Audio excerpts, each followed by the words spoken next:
you over, you just can't breathe. Do you feel your bones start to shake? Do you feel the earthquake? Do you feel your bones start to shake? Do you feel the earthquake? Do you feel your bones start to shake? Do you feel the earthquake? What's up guys, Sarah Benzer. I'm here for another video. As usual, I'm here with my good friend Ty. Lately on my channel, we've been focusing a lot on escapes. Escapes is kind of a broad term that we use to define how we get out of bad positions, right? So there's different subsections to escaping. There's inferior position escapes, where you're escaping like bottom side, bottom mount, back. There's submission escapes, where it's self-explanatory, you're escaping submissions. And then there's positional escapes that I think are actually more functional and useful for people. Like, for example, we practice the leg drag escape. The leg drag is kind of a guard pass, but there's a gray area where it is also a position. In the last video for neon belly escapes, we talked about neon belly escapes, but we also talked about escaping a neon belly that was composed as somebody was passing guard quickly. So today we're going to look at an escape that a lot of people ask, and it's not just going to be an escape, that's a broad term I'm going to use. We're going to look at defenses, counters, and escapes to the over-under passing position. I know just a little bit about this position because my professor Bernardo Faria is okay at it, you could say. He's really good, so let's get into it. So, over-under on bottom. If you're rolling with Bernardo, don't ever go there because you'll lose. So, there's always exceptions to the rule, but most other people I feel really confident defending the over-under pass with. My old coach used to make a joke that when people put me in the over-under, he was like, oh, you're in the over-under guard, because I used to like fighting from there a lot. When I met Bernardo and started training with him, I immediately changed my whole ideology of the position and said that I should never be there. So you always want to train as if you're training with the best. And so in this case, Bernardo is the best at the over-under. And so what I've learned from that is that when somebody is so good at a position, if they manage to achieve it, you have to just focus on defending it. If you try anything, for lack of a better term, dumb or rash, like a counter or a submission, he's probably going to pass your guard. Because chances are he's seen that much more. So for example, if Bernardo's passing my guard and I try like a baseball bat choke, or a guillotine choke, or even some of the counters I'm actually going to show you here, there's no chance it's going to work on him. He's seen them before, he's countered them before, he's going to pass. If I just focus 100% on just defending and getting out of the position, I have a 1% chance with Bernardo that I'll actually escape it. But it's better than no chance. With other people, it's good to toy around and see what you're good at and try to learn. Like I still, with people that over-under at our academy, because we teach it a lot, I still do my counters that I'm going to show you here every single day. And I've taught them to a lot of the students here, and they do them really, really well. But again, like the mindset has to be, if you're going with a guy like Bernardo and that's his game, I wouldn't try countering, I would just try to get out. So take that mindset and translate it to competition. So for example, when you're in a competition, if I got put in over-under, chances are definitely that I won't try to counter it. I'll probably just try to get out of the position. Because I don't know if the guy's really good at over-under or not. So with that being said, enough of the mindset behind training and how you should train, and let's just look at these positions. So Ty has me in the over-under position. So there's a couple different steps to the over-under. Once he achieves the position, a lot of times he's on his knees. This hand is pretty high, right? And then this hand is underneath the waist. His head is always across the body. Ty has very good over-under position right now.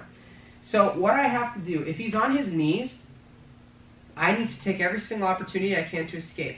Because once he's on his knees, that means that he's not putting pressure down yet. So if I see he achieved the over-under and he's on his knees, it typically means that he's being kind of lazy with the position. He's not attempting to pass, he's just using it to stall. Right? So a lot of people do that because it's a safe position. So the first thing I do is I keep my frame on his shoulder. I don't want his shoulder to come up my body. The next thing that I'm going to do is I'm going to bring my hand to the outside of his head. I'm going to use a hand assist at the same time that I bring my leg here. Right? Nice and heavy. I want to bring his head across my body. As I do so, I'm going to shrimp out so my butt's facing the camera and I'm facing this way, like this. Right? So I straighten my leg. I can't just move a good guy's head with my hand. It's very hard. But I can with my leg and my hand. Okay, now once I do this, guys, I'm going to start to push his elbow and shoulder, whatever feels more comfortable, and I'm going to start to lift my hip. Okay, you see how I lift my hip? I'm on my shoulder, my hip is up, and I'm going to draw my leg out. Okay, now I can pummel, and I've escaped the over-under position. So again, as soon as he gets here, if he's on his knees, okay, I'm out. One more time. He gets the position, he's on his knees still. Maybe he's even about to come up. I just get to here. Guys, as soon as my right leg comes out, I'm free. Now I can pummel this in. Now I can go back to like a spider guard, right? I can lift, drag. There's a bunch of different things that we can do off of our initial escape. And this is very good when they're on their knees. And it's very good even if he comes up. If he gets the over-under position, he starts to come up. Look, I'm going to push my leg this way as I lift his head. But look, I'm going to clamp down on my heel and my right foot and lift my hip. And I push. Now my hand's on his elbow. Look, guys, I need to get this leg out. I push. I get this leg out, pummel, sit up maybe. To each his own. Whatever you want to do. But this is the mindset I would use in like a competition or when I'm really trying to win against somebody I know is good. Because I'm going to give everything I've got to just get out of the position. I'm not going to counter. So one more time, he's here, right, like this. He starts to come up. And I just am getting out. This is fine. There's even shoulder locks here where I can start to come across, right? But as long as this leg is out and I'm not bearing all his weight here, I'm good to go. Let's look at it from the other side. So what am I doing again? He's here. Look, push. You can even push your own knee. If you can't wiggle your hand in front of his head, you can use your hand to push your own knee. Push and lift. I bridge and lift, lift, lift, lift, lift. Now look, I come to his elbow and his bicep, and I draw my knee out. And now I'm good to go. Again, I can re-pummel, or I could even stay here and try to shoot for triangles. There's a lot you can do, but at least you're out. Okay? So that's our first and foremost use defense, right? Like right away he's there, I gotta get out. Now let's look at some pretty cool counters that I like to use from the over-under. So, when we're in the over-under, and he's here, if he's on his knees, I can tell he's being lazy with the position again.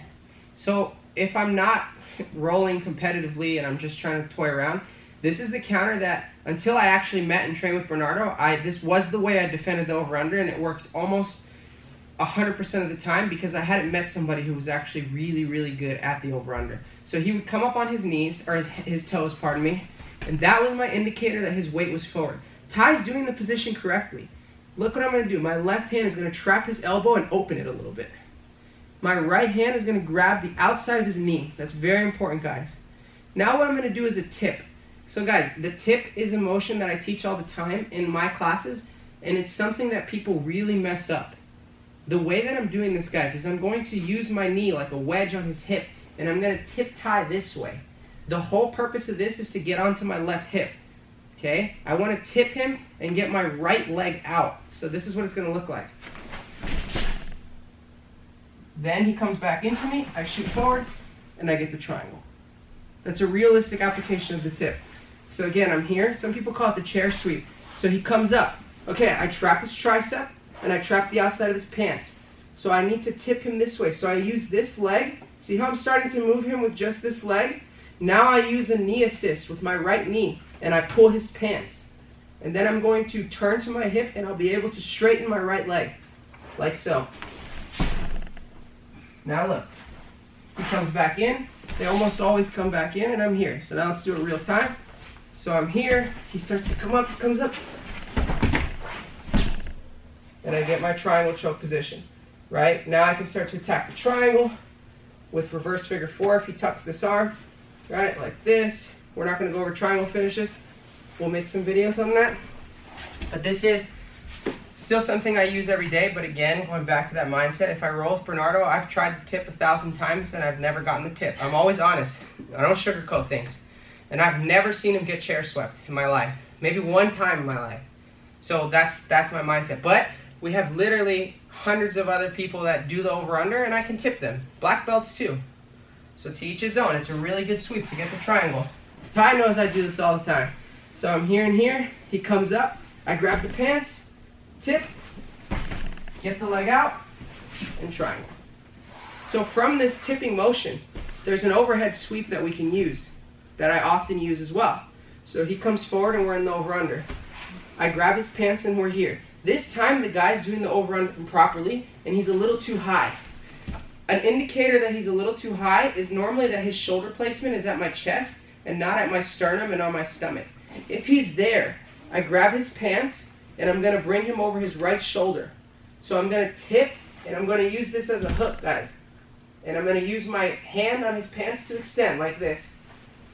And then very quickly I pummel out, and then I solidify slapping knee on belly position. But this happens all the time, guys. So one more time from here.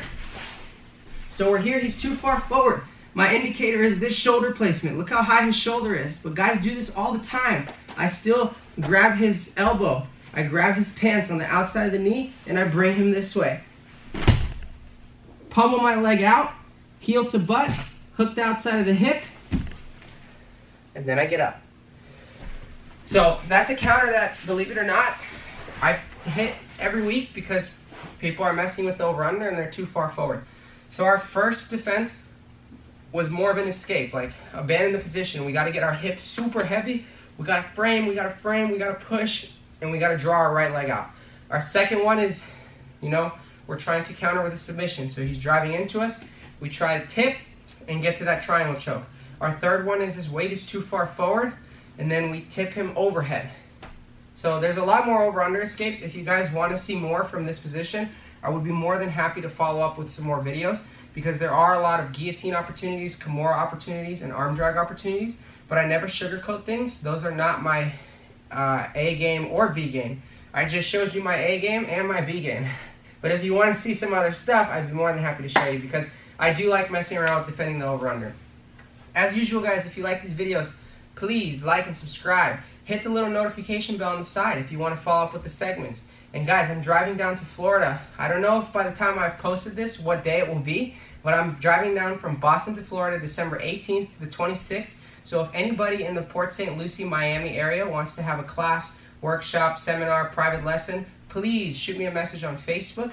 If you're on the way down, because there are too many states for me to name, North Carolina, South Carolina, Georgia, all these crazy states, let me know, because I get a lot of messages about private lessons. I'd be happy to try and meet you and accommodate you, but I can't make any promises. You guys rock. Thank you so much. Os.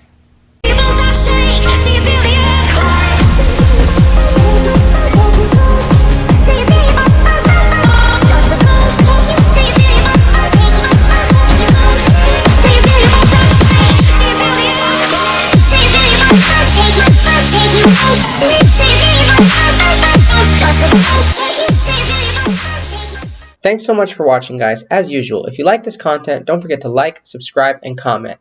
Guys, thanks so much.